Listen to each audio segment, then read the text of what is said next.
Guys good morning. તો આજે છે 14 તારીખ અને હું ઉઠી ગયો છું વહેલાસર. તો હવે નહીં ધોઈને ફ્રેશ થઈને ડાયરેક્ટ આપણે જઈશું પતંગ ચગાવવા. ઓકે, તો સવારમાં મેં શ્રી કૃષ્ણ ભગવાન એટલે ઠાકોરજીની પૂજા કરી લીધી છે અને હવે આપણે જઈશું પતંગ ચગાવવા. સૌથી પહેલાં થોડુંક નાસ્તો કરી લઈશું, બ્રેકફાસ્ટ, એના પછી આપણે જઈશું. સેવા થઈ રહી છે હજી. ગાઈઝ અત્યારે તો આપણા નવા ઘરમાં પહેલાં ધાબા ઉપર ફ્લેટમાં જઈશું, પછી એના પછી જૂના ઘરમાં જવાનું. આપણે જે ટેનામેન છે ત્યાં આગળ અહીંયા એટલા પતંગ ચગતા નહીં, પછી આપણે ત્યાં જઈશું. બરાબર, તો અહીંયા જોઈએ કે પહેલાં કેવા પતંગ ચગે. અહીંયા જુઓ તમે, અહીંયાથી પહેલાં તો સ્ટેડિયમ બતાવું કેવું દેખાય. બોલું આમે સ્ટેડિયમ અને અહીંયા પતંગ બહુ ઓછા ચગી રહ્યા. જે આપણું જૂનું ઘર ને ત્યાં જ મસ્ત ચગે.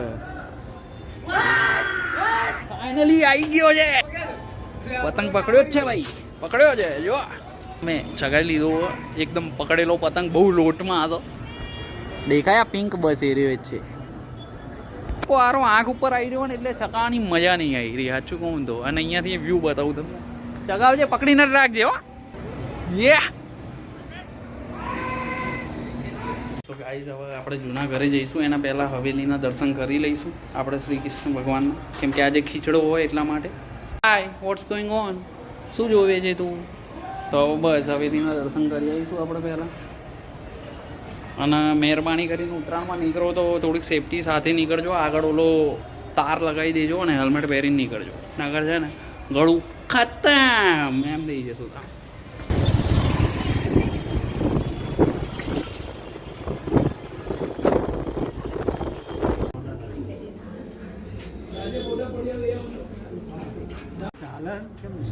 આજે ઠાકોરજીને ખીચડો ધરાવે, બરાબર. અને બહુ મસ્ત તહેવાર છે શ્રી કૃષ્ણ ભગવાનનો આ, એટલે આપણે પગે લાગવા જવું જ જોઈએ બધાને. તો આપણે ખીચડો લઈ લીધો છે મસ્ત અને ખાઈશું. હવે ઘરે જઈશું અને પછી જૂના ઘરે જઈને પતંગ ચગાવવાનું સ્ટાર્ટ કરીશું. તો રાતે 7 વાગ્યા સુધી કોન્સ્ટન્ટ, બરાબર. ફાઇનલી આપણે આવી ગયા છીએ જૂના ઘરે. પતંગો તો અહીંયા જ છે, જો બતાવું તમને. જો આમ દૂર દૂરથી દેખાતા નહીં એટલા માટે એ પતંગ તો અહીંયા જ છે ભાઈ. જો જો જો આ પતંગ કહેવાય. જો કેટલા ચગે, જો આમાં પ્રોપર દેખાતા નહીં. જો દેખાય છે ને, આવી જશે હમણાં બધા કપાઈને મારવા માટે. આજે રાતે બધા દોસ્ત મળવાના છે. જો જો અહીંયા બીજો મીત, હજી એક રાહુલ આવવાનો છે, કિશન બાકી છે.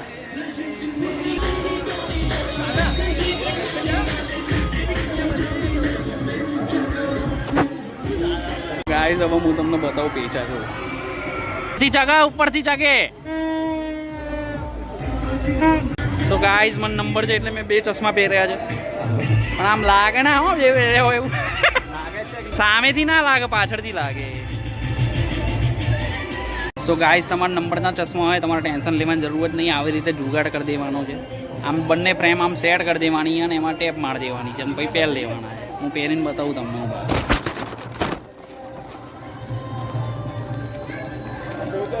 ઓકે, લાગાણ બાકી જોરદાર. ભલે આમ દેખાતા ના હોય પ્રોપર, પણ તમને આમ જોવામાં વાંધો નહીં આવે.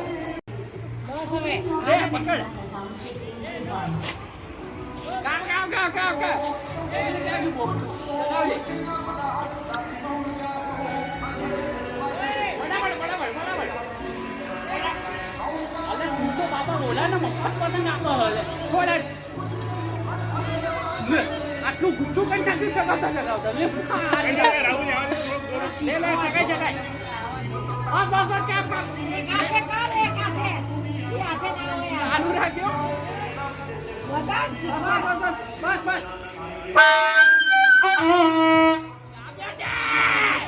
તો બપોરનો પ્રસાદ લેવા આવી ગયા છીએ આપણે.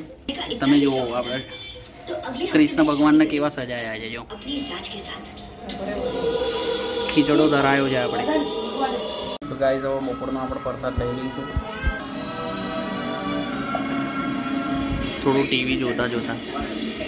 સો ગાઈસ હવે ભાઈબંધના ત્યાં જવાનું છે. આ પતંગ લઈને જુઓ, પતંગો ઉપર ચગે જ છે, દેખાઈ રહ્યા હશે તમને પાછળથી.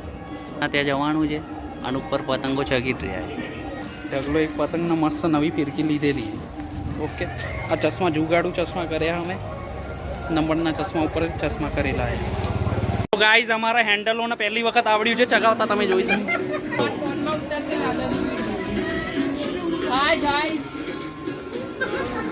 જો એના ઠુમકા જોવો વાગે જો હમણાં મારતો ઠુમકો આખો પતંગ ખેંચાય છે ને એવા ઠુમકા વાગે છે ને હેન્ડલ આવો બધા. ગાઈસ ફાઇનલી આજે 8 વર્ષે ચગાવતા શીખી ગયો છે રાહુલ. જો કયું જો ઓલી ચગ જો હમણાં ઉતરી જશે હમણાં 5 મિનિટમાં.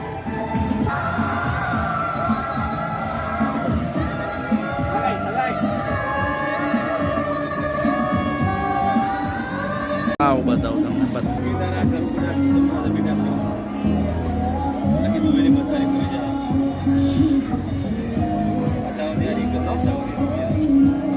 નાઇટ સ્ટાર્ટ થઈ ગઈ છે હવે, એટલે ધીમે ધીમે એવો પતંગ ઉતરવા મળ્યા છે.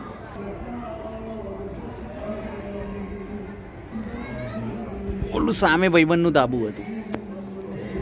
તો બસ હવે છે ને શાંતિથી ઘરે જઈને નહીં ધોઈને ફ્રેશ થઈને નાઇટનું ડિનર કરીને પછી આપણે આરામથી જઈ જઈશું.